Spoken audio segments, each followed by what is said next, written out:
So let's look at some examples, and what we're going to do is we're going to style this page. This is the basic page which was used in the previous presentation. So as a quick reminder, all it has are these tags inside. We've got an H1, an H2 and a paragraph and an image tucked in the middle. And this is available for you to play with at this JS Fiddle site. So you can bring that up and you can type these things in as we progress, just pausing the video as you need. These are the selectors and the properties that I'm going to talk about for this session. So we're going to apply these to different HTML selectors in the session. So we'll start off with background color, the background color property. And in the previous example, we just set the background color to black. There are a number of different built-in names that we can use, and they look like this. So we can use any of these: blue, black, grey, green, lime. Later on, we'll see how you can use other colours using hexadecimal notation. But just for the moment, let's just stick to these simple names that are available. And colours can be used with the background colour, but also with the colour property. And the colour obviously indicates the colour of, if you like, the pen that we're going to be using when we're writing the text onto the background. So there are one of 16 built-in colour names, and the initial value for that is dependent upon what we say is the user agent, in other words, the actual particular browser that we're using as we're trying out the CSS. I'll talk about what inheritance means in a minute. Let's just try this out for the moment. So here's my first example. What I'm going to do is I'm going to style the H1, and I'm going to turn the background color of the H1 element silver, and I'm going to turn the text to be a blue color. So let's type that in and let's try it out. So that's going to go into lines 6, 7 and 8. Here we go. You can see I've styled the H1, I've made the background color silver, and I've made the color navy, just like that. Now, style sheets use this idea of inheritance, and this is where the word cascade is important. And what happens is that sometimes elements inherit style from the surrounding elements, where those elements have actually been embedded inside the HTML. So imagine the HTML page, imagine it looks like this, and we've got, if you like, a series of boxes. Have a look at the body. You can see we have a paragraph which is inside the body, which is inside the HTML page. So the HTML element is inside the body, which is inside the HTML. So it's like a series of boxes within boxes. Now, the way that the cascade works, and this works to our advantage when we're creating CSS pages, is that if we style an outer box, what happens is that style floods down or cascades into the elements which are inside that box. So, for example, in a very silly example here, let's say that we made the HTML of the page red. Not that we would style HTML, but you get the idea. Then what would happen is the body would be red, the H1 and the H2 elements would be red. So you can see how the style information casts forward into the sub boxes. Now the important and key point here is that the cascade will happen unless we tell it not to. So if I was to style the body red, then the H1 and the H2 and the paragraphs and everything would be red. But the moment I add style into the H2, for example, then that H2 element would then take on its own style.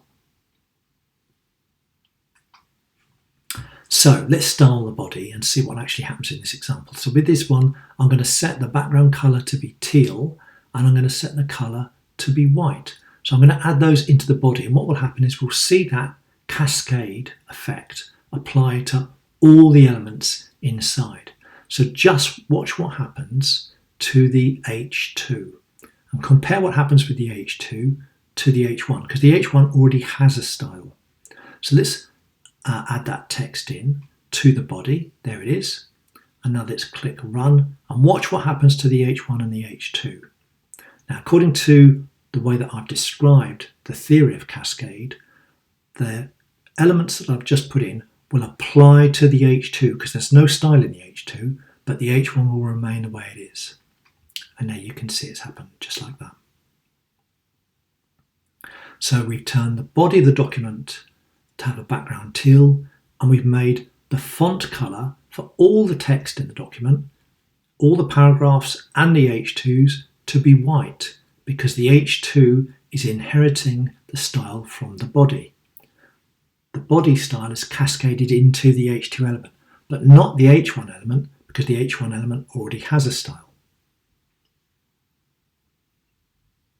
So if I now apply a style to H2, for example, let's make the background colour of the H2s navy, you can see what happens is suddenly we lose the cascaded background colour of the teal into the H2. Now that's really useful if you think about it, because it means, if you have a massively long web page with lots of HTML and you want to style it, it would mean you'd actually have to style every single element inside. Well, no, we don't need to have to worry about that, because the cascade will work, that idea of inheritance will work. The colours and the styles will flood through the document into all the elements, into the ones which don't have a colour or style defined. And that works to our advantage because it makes CSS a lot easier to write. So let's have a look at font families. Now, the way that we specify fonts is to use font names and font families. And it's typically defined to look, let's have a look at a quick example here. When you see fonts defined, you'll see it says something like this. It'll say font family, colon, and then there'll be a long list of fonts. Now, the way that fonts are actually done on the web has changed quite dramatically in the last couple of years, but we're just going to do it in a very simple way today. There's all sorts of advanced techniques that you can use now to do with downloading fonts in real time. But for the moment, let's just stick with something very simple, as this is our introduction to CSS. So here you can see I've got these fonts listed, and the sequence basically goes like this. If the first font is not available on the browser, it will try the second font. If the second font is not available, it'll try the third font. If the fourth font isn't available, it'll try the fifth font, etc. And so what we do is we always say that the final font we'll P is one of these sort of generic families. We have these sort of generic catch-all names for families. And in this instance, that's sans serif. So fonts fall into 5 generic families: serif, sans serif, cursive, fantasy, monospace. So just to basically distinguish between these, serif fonts are the ones which have these small decorative lines that you see, like this. Sans serif fonts, well, that means sort of without the small decorative lines. Then we have cursive fonts, which are kind of ones with look more like handwriting. They're kind of curly in this style. There are exotic fonts, fantasy fonts, which are all sorts of different styles are available. And then there are monospace fonts, and that means that they are evenly spaced. So the width of each of these characters is exactly the same. So what we do is, whenever we're describing fonts that we will use, we make sure that the final font is one of those 5 generic families. And what will happen is the browser will pick whatever font it has from that font family, one of the ones that's available.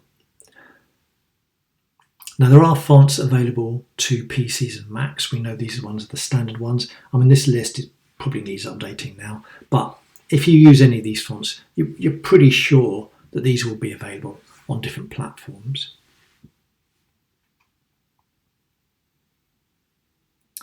So let's add a font into the body of the text. So here you can see I'm just going to add in an Arial font, and then after that I've got a generic font family at the end, sans serif. So I'm going to add that into the body. So if you watch the body tag, the body CSS rule at the top, I'm just going to add that in there, font family, and then that will apply to the whole document. I haven't described any fonts in any other place in this document. And so you can see, there we are, we've changed the font family for all of the fonts. Maybe we want the paragraphs to be in a slightly different style, so I'm going to use Lucida Grande for here. Now, if the font has a space in the name, then we have to wrap up the name in double quotes. That's why there are some double quotes there. So I'm just going to, you can see we've got that inside the paragraph rule. So let's apply that. There we are. You can see I've used a slightly different font there. Now the next thing we can do is we can change the font size, and sizes on the web are done in lots of different ways. You know, pixels, points, ems, percentages. We can simply decide to use these sort of built-in values, which are scaling factors. So right the way from very small to very large.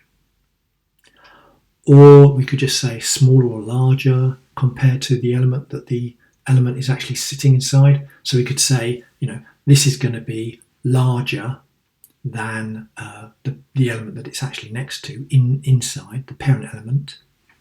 We could use percentages, 83%, 100%, whatever. So let's just set the font size, for example, of the H1 to be 200%. So if you look at the H1 between lines 8 and 10, I can just add that in, font size, 200%, and let's click run and see what happens. No obvious change. So I'll leave you to ponder why having a font size of H1 set to 200% has no obvious change. I'll leave you to think about that. And let's have a look at text align. And obviously this enables us to actually, if you look at the values here, we've got left, right, center, or justify. So for example, we might like to set the H2, so those are the subheadings, we're going to text align those on the right.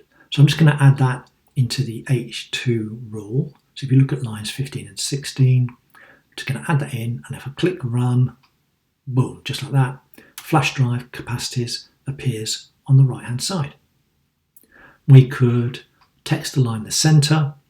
Now note the American spelling of center, by the way. We can add that into the H1 rule, and then there we are, just like that. And here's the finished CSS for that whole page. And you can see that it styles it like this.